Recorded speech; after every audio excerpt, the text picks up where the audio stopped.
dons comprenaient des denrées alimentaires, notamment du riz, du sucre et de l'huile, ainsi que des articles essentiels tels que des nattes et des couvertures. Le maire de Koundoul, Ali Dayang, a souligné l'importance de cet acte de solidarité. Le vice-président de la Fondation Ange Gardien, le général Ngaro Awidjo Amadou, a réaffirmé l'engagement de la Fondation envers les plus démunis, insistant sur l'impact de cette aide dans l'amélioration des conditions de vie des bénéficiaires. Nous vous disons que c'est la première étape de nos actions, parce que nous existons seulement depuis 3 mois. Mais nous avons des grands desseins pour vous et pour les autres populations du Tchad.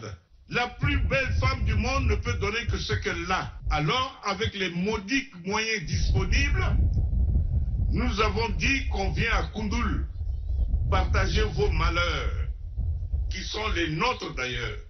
Une remise symbolique des dons a eu lieu en présence des autorités locales, renforçant l'idée des collaborations entre les différents acteurs sociaux. Quelques bénéficiaires émus ont exprimé leur gratitude pour cette aide qu'ils ont qualifiée de véritable bouée de sauvetage. Le directeur de l'action sociale et de la solidarité, Kaoudé Israël, a salué les efforts de la Fondation tout en appelant à la continuité de ce type d'initiative pour soutenir les plus vulnérables. Monsieur le vice-président de la Fondation Ange Gardien, vous êtes né il y a cela 3 mois, mais vos actions attestent que vous êtes un enfant intelligent, sage et vous êtes un enfant solidaire. Et nous pensons que vous irez très loin. Et aussi, nous voudrions appeler à d'autres partenaires de suivre vos pas et aussi les ONG locales. Cette aide à la fois matérielle et morale est un grand pas pour aider les familles en difficulté et redonner espoir aux ménages vulnérables.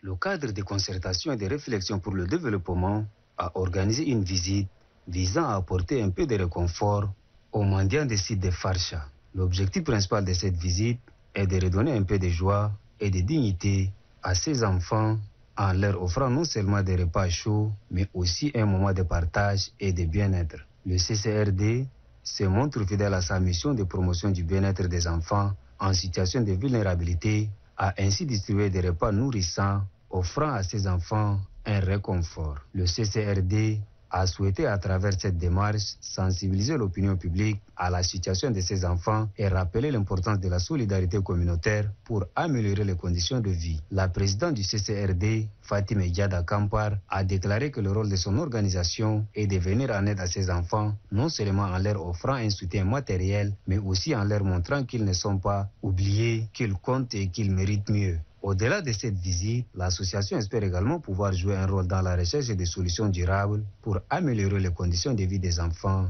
mendiants.